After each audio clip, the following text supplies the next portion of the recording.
సాయిరామ్ అండి. ఈ మధ్య నేను చాలా ఇన్స్టాగ్రామ్లలో చూస్తున్నా,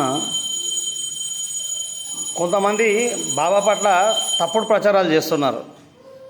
వారు కనీసం బాబా చరిత్ర చదివిన తర్వాత ఇదిగో ప్రూఫ్లు ఈ విధంగా ఉన్నాయని చెప్పేసి వాళ్ళు ఏదైనా సాక్ష్యం చూపించి చెప్తే ఏదైనా నమ్మొచ్చు. ఎటువంటి ఆధారాలు లేకుండా ఒక ఉగ్రవాద సంస్థ కోసం పనిచేస్తున్నట్టుగా సాయిబాబా అట్లా, సాయిబాబా ఇట్లాంటి తప్పుడు వాదనలు మర్చిపోవాలి.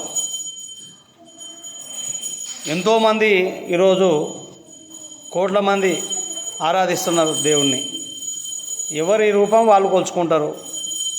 ఎవరికి ఏ విధంగా నచ్చితే వారు ఆ విధంగా పూజ చేస్తారు. అంతేగాని వీళ్ళను మొక్కొద్దు అని చెప్పే హక్కు ఎవరికీ లేదు. ఎవరికి నచ్చితే వారు మొక్కుతారు.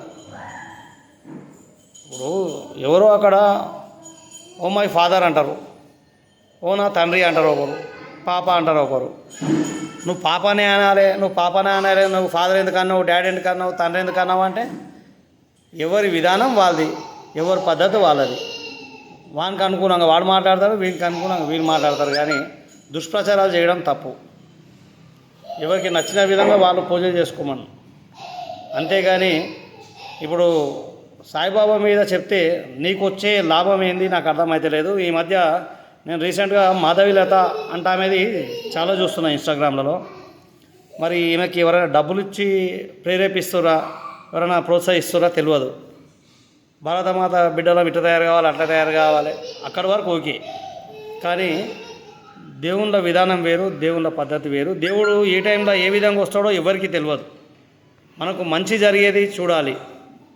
మనకు ఏ విధంగా మనకు మంచి జరుగుతుంది, మనకు ఎట్లా మేలు జరుగుతుంది అని చూడాలి. కానీ మతం గురించి ఎంచుకుంటే కబీర్ కూడా రామునికి భక్తుడు, కానీ అతను ఎక్కడి నుంచి వచ్చాడు, ఏ విధంగా వచ్చాడు, ఒక ముస్లిం ఫ్యామిలీలో పెరిగి కూడా రామనామమే జపించాడు.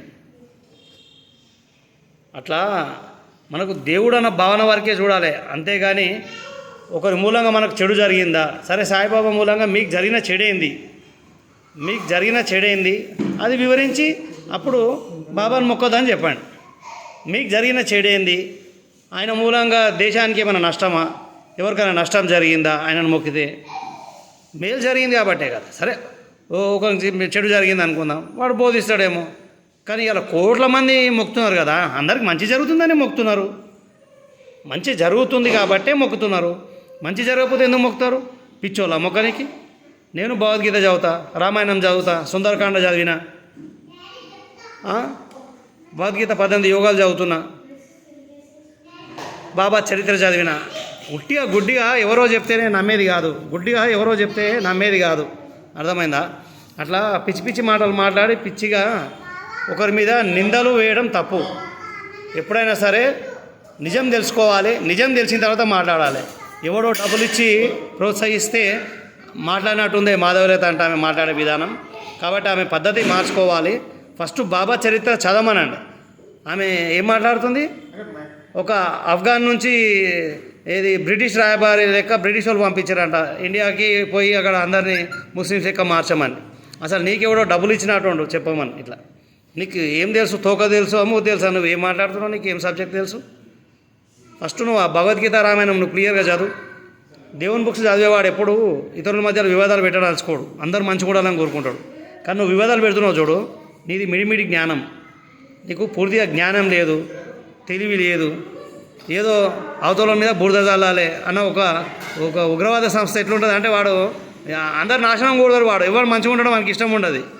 ఇంతమందిని పాడు చేసి ఇంతమందిని చంపేసిన అట్లనే నువ్వు కూడా ఆ కల్చర్ మెయింటైన్ చేస్తున్నావు. నువ్వు అసలు ఇండియా మేవో లేకపోతే మరి నీకెవడన్నా ఇట్లా పుల్లలు పెట్టి మరి నీకేమైనా చెప్పిరో కానీ నీ పద్ధతి అసలు బాగలేదు, మార్చుకోవాలి.